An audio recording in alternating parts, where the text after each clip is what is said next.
मैं आपको पिछले कई दिन से ही कह रहा हूं कि किया यह जाएगा कि तहरीक इंसाफ के बड़े स्टालवर्ड्स को अलग किया जाएगा। अलग करने के बाद खान साहब को आइसोलेट किया जाएगा, दिखाया जाएगा कि अब खान और उसके चंद बुनियादी वर्कर उसके साथ हैं, बाकी सब भाग गए हैं। जब यह दिखाया जाएगा उसके बाद खान साहब के ऊपर किसी कैंगरू कोर्ट से जाली किसी केस के ऊपर उनकी नाअहली करवाई जाएगी कि वो इलेक्शन ना लड़ सकें। उसके बाद शायद, मुझे यकीन है कि ये ऐसी हरकत भी होगी, लेकिन शायद अभी भी कुछ अकल बाकी हो तो ऐसा ना हो, लेकिन लगता है कि उन्हें जेल में भी डाला जाएगा। उसके बाद अक्टूबर के अंदर इलेक्शन कराने का ढोंग रचाया जाएगा और वो इलेक्शन होंगे जिसमें अकेले दौड़ेंगे और एक ही बंदा दौड़ेगा तो वही फर्स्ट आएगा।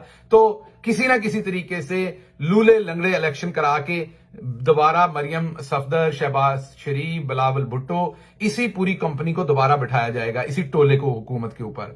और उसके बाद तहरीक इंसाफ के लोग जो इनमें शामिल होना चाहेंगे इस हुकूमत में, उन्हें ओहदों से नवाज के इस तहरीक का अपनी तरफ से गला घोंट दिया जाएगा और जो इसमें शामिल नहीं होने जाएंगे उनके ऊपर सख्तियां बरकरार रहेंगी, उन पे, उनके खानदानों पे, उनके घर की खवातीन पे, उनके कारोबारों के ऊपर, और आहिस्ता आहिस्ता ये तमाम तहरीक जो है वो दम तोड़ देगी। ये पूरे का पूरा सेटअप है। अब इस सेटअप में कप्तान कैसे खेलता है, आप कैसे खेलते हैं, अल्लाह की जात की क्या प्लानिंग है, ये चीजें इस पूरे प्लान को फेल कर सकती हैं या अदरवाइज रिजल्ट आ सकते हैं। सबसे पहले तो फवाद चौधरी साहब का ट्वीट देख लिया जिसमें उन्होंने कहा कि वो सियासत से ब्रेक ले रहे हैं, जो मौजूदा हालात हैं उनके अंदर वो पार्टी से इस टाइम दूर जा रहे हैं, इमरान खान साहब को छोड़ रहे हैं। उनका आपने ट्वीट देखा, एक्सपेक्टेड था क्योंकि उनके ऊपर बहुत प्रेशर था और मैंने आपको चंद दिन पहले ये बता दिया था।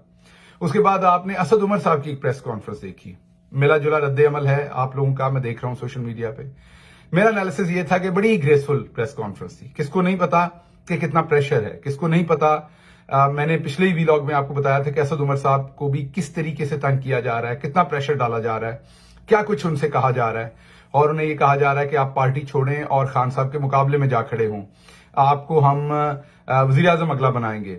लेकिन उन्होंने ग्रेस का मुजाहरा किया, उन्होंने एक पढ़े लिखे सुलझे हुए इंसान का मुजाहरा किया और जब उन्होंने अपनी पोजीशन से सेक्रेटरी जनरल से इस्तीफा दिया, पार्टी की बुनियादी रुकनीयत से उन्होंने इस्तीफा नहीं दिया, उन्होंने कोर कमेटी और सेक्रेटरी जनरलशिप से इस्तीफा दिया। पार्टी की बुनियादी रुकनीयत से उन्होंने, और असल पार्टी की असास जो होती है, ओहदे तो आते जाते रहते हैं, सबसे बड़ी असास होती है कि आप जो पार्टी के वर्कर होते हैं, जो पार्टी का बुनियादी ओहदा होता है, असल बात आपकी वो होती है, वर्कर होता है पार्टी का, जो वो उसकी ताकत होती है। तो असद उमर साहब ने बहुत ही ग्रेसफुली, आप अगर देखें तो एक प्रेस कॉन्फ्रेंस कल फयाजुल हसन चौहान साहब की थी, मैं कुछ ज्यादा नहीं कहूंगा, आई थिंक आपने वो प्रेस कॉन्फ्रेंस देख ली थी और उससे आप खुद ही नतीजा अखज कर सकते हैं कि उसके लिए शेर है कि लगदी नाणों टुटदी चंगी, बेकदरे दी यारी, भला होया लड़ लाग्यों छुटिया, उम्र ना बीती सारी। मियां मोहम्मद बख्श साहब ने ये शेर लिखा था, शायद इसी दिन के लिए लिखा था। एक उन्होंने होर शेर है कि नीचा दी अशनाई कोलों फैज किसे ना पाया, किकर ते अंगूर चढ़ाया, हर गुच्छा जख्माया। सो ये शायद वही इसी सिचुएशन के लिए शेर लिखे गए थे शायद। असद उमर साहब ने जहां पर एक बड़ा मुश्किल फैसला किया कि उन्होंने सेक्रेटरी जनरल और कोर कमेटी के ओहदे से इस्तीफा दिया, लेकिन उसके साथ साथ अगर आप देखें तो उन्होंने बहुत ही ग्रेसफुली पार्टी के वर्कर्स को जिस तरीके से सराहा, वो जाते जाते भी वो दास्तान कह गया जिस पर पाबंदी थी, वो जाते जाते वो बात कह गए कि किस बहादुरी से, किस हुब्बुल वतनी से, किस जवामर्दी से पाकिस्तान तहरीक इंसाफ का एक एक वर्कर इस सारी जो तहरीक चल रही है इसके अंदर उन्होंने अपना रोल प्ले किया। उन्होंने बड़ी अच्छी तरीके से बताया कि पाकिस्तान तहरीक इंसाफ के वर्कर जो हैं वो मुहिब्बे वतन है। अगर किसी ने कोर कमांडर के घर पे या कहीं पर हमला किया है तो वो जाहिर बात है उन लोगों की तफ्तीश होनी चाहिए, उन पर एक्शन होना चाहिए। और मैं तो पहले दिन से आपको कह रहा था कि इसके पीछे राणा सना और उनके हवारी हैं।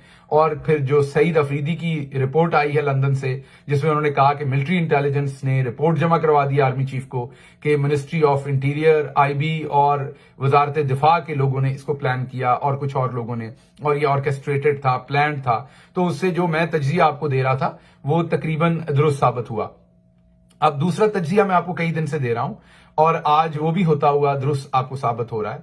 वो तज्जिया आपको ये दे रहा था कि कोशिश ये की जा रही है कि जो पार्टी के स्टालवर्ड्स हैं, बड़े बड़े नाम हैं, उनको जबरदस्ती पार्टी से उनको अलहदा किया जाए। हुआ ये है कि जिसने भी ये मंसूबा बनाया था पिछले साल अप्रैल के अंदर 2022 में। सोच ये थी कि इमरान खान जो है वो बहुत ही इस टाइम नामकबूल है। जिस तरीके से हमेशा से हुकूमतें बनाते और गिराते पाकिस्तान के अंदर सिस्टम रहे हैं, तो सिस्टम ने यह सोचा कि इमरान खान को गिरा देते हैं, अवाम जो है मिठाइयां बांटेगी, अगली हुकूमत बनाएंगे, वो हमारे घुटनों को हाथ लगाएगी और हुकूमत ऐसे ही चलती रहेगी।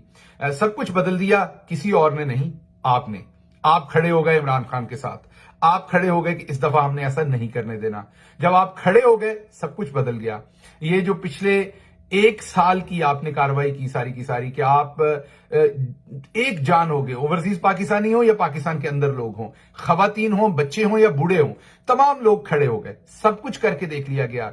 हर हरबे पार्टी के वर्कर्स को उठा के तशद्दुद किया गया, उनके ऊपर गद्दारी के, बगावत के मुकदमे बनाए गए। सब कुछ करके देख लिया गया। पार्टी नहीं टूटी बल्कि तहरीक दिन ब दिन मजबूत होती गई।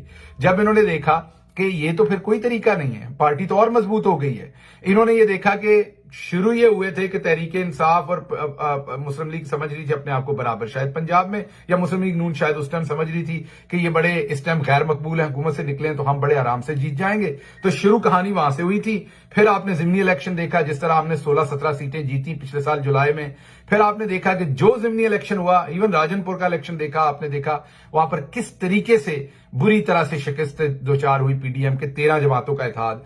तो जब ये देखा कि हर गुजरते दिन के साथ इमरान खान मकबूल हो रहा है, इमरान खान बहुत ज्यादा पावरफुल हो रहा है, पाकिस्तान की आवाम उसके साथ जुड़ गई है और 13 जमातों की पूरी सियासत दफन हो गई, वाइप आउट हो गई, तो फिर और कोई चारा ना बचा। फिर एक, मेरे ख्याल में, मेरा तज्जिया है, जाहिर बात है, फिर एक, और मैं कई दिन से आपको यह तज्जिया दे रहा हूं, और अब एक एक करके वो कैस्केड इफेक्ट जो होता है, एक एक करके आपके सामने वो तमाम चीजें होती है, अब नजर आ रही हैं। मैं आपको पिछले कई दिन से ही कह रहा हूं कि किया ये जाएगा कि तहरीक इंसाफ के बड़े स्टालवर्ट्स को अलग किया जाएगा। अलग करने के बाद खान साहब को आइसोलेट किया जाएगा, दिखाया जाएगा कि अब खान और उसके चंद बुनियादी वर्कर उसके साथ है, बाकी सब भाग गए हैं। जब यह दिखाया जाएगा उसके बाद खान साहब के ऊपर किसी कैंगरू कोर्ट से जाली किसी केस के ऊपर उनकी नाअहली करवाई जाएगी कि वो इलेक्शन ना लड़ सकें। उसके बाद शायद, मुझे यकीन है कि ये ऐसी हरकत भी होगी, लेकिन शायद अभी भी कुछ अकल बाकी हो तो ऐसा ना हो, लेकिन लगता है कि उन्हें जेल में भी डाला जाएगा। उसके बाद अक्टूबर के अंदर इलेक्शन कराने का ढोंग रचाया जाएगा और वो इलेक्शन होंगे जिसमें अकेले दौड़ेंगे और एक ही बंदा दौड़ेगा तो वही फर्स्ट आएगा। तो किसी ना किसी तरीके से लूले लंगड़े इलेक्शन करा के दोबारा मरियम सफदर, शहबाज शरीफ, बिलावल भुट्टो, इसी पूरी कंपनी को दोबारा बिठाया जाएगा, इसी टोले को हुकूमत के ऊपर। और उसके बाद तहरीक इंसाफ के लोग जो इनमें शामिल होना चाहेंगे इस हुकूमत में, उन्हें ओहदों से नवाज के इस तहरीक का अपनी तरफ से गला घोंट दिया जाएगा, और जो इसमें शामिल नहीं होने जाएंगे उनके ऊपर सख्तियां बरकरार रहेंगी, उन पे, उनके खानदानों पे, उनके घर की खवातीन पे, उनके कारोबारों के ऊपर, और आहिस्ता आहिस्ता ये तमाम तहरीक जो है वो दम तोड़ देगी। ये पूरे का पूरा सेटअप है। अब इस सेटअप में कप्तान कैसे खेलता है, आप कैसे खेलते हैं, अल्लाह की जात की क्या प्लानिंग है, ये चीजें इस पूरे प्लान को फेल कर सकती हैं या अदरवाइज रिजल्ट्स आ सकते हैं।